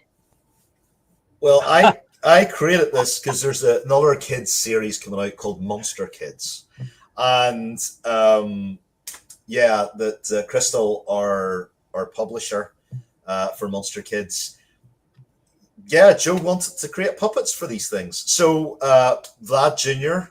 is one of the characters. We have a mummy character, a young mummy character who we've called Manny Bandages. Okay. We've got a Frankenstein Jr. who was very lonely, so he created his best friend out of doll parts, and she's just called Frankie. And we've got Wolfie, who's obviously kid of the Wolfman, and they all kind of have adventures together. And it's about teaching kids that it's okay to be afraid of things. Each of them have different fears, and Crystal are really working hard on the kids stuff and trying to get children involved by creating little TikTok videos like that, and YouTube videos. So I had slightly forgotten about that one. Well, there you go. A little reminder. How about this? Oh yeah, I didn't forget about this. So first time anybody's wanted my face as the cover of a book. So the Cyberons are a distant cousin of the Cybermen from BBC's Doctor Who. So they're part of the sort of Doctor Who spin-off series. Cyberons were created by Bill Baggs, and I was very fortunate enough to have Bill let me write this military sci-fi story about humanity's battle against the Cyberons. Tipsy would love it, but Tipsy would be on the wrong side of it. But wait, wrong side. Yeah, he's on the robot side, man. Come on, he's on the robot side. Wrong so side? it's this is due out very soon. I think there's an audio coming with it as well. But it's a nice cover. I really like this one. Well, there's another one here coming up. Bam. Oh yeah, another. I'm all over this. Yeah, another Doctor Who project that I'm involved with. Sarah Jane Smith, roving reporter too. This is a charity-based project. All money is going to cancer charity in British Columbia. And Sarah Jane Smith was the 4th and 10th Doctor's companion, and she had her own show called the Sarah Jane Smith Adventures that came out, I think, in 2006, until Liz Sladen passed away. And it's a fantastic series as well. But it was wonderful to write for this book. I say that I have very few fandoms. Doctor Who's, I suppose, one of them. I can't remember how many Doctor Who products I've written for now. It's probably it's over 10 now. And it's always great to keep getting asked back to projects like this. Awesome. Well, congratulations on all of your, achievements, Thanks, from audios to the books, all of that stuff. We've come to basically the end of our run for this episode. It's the Halloween one.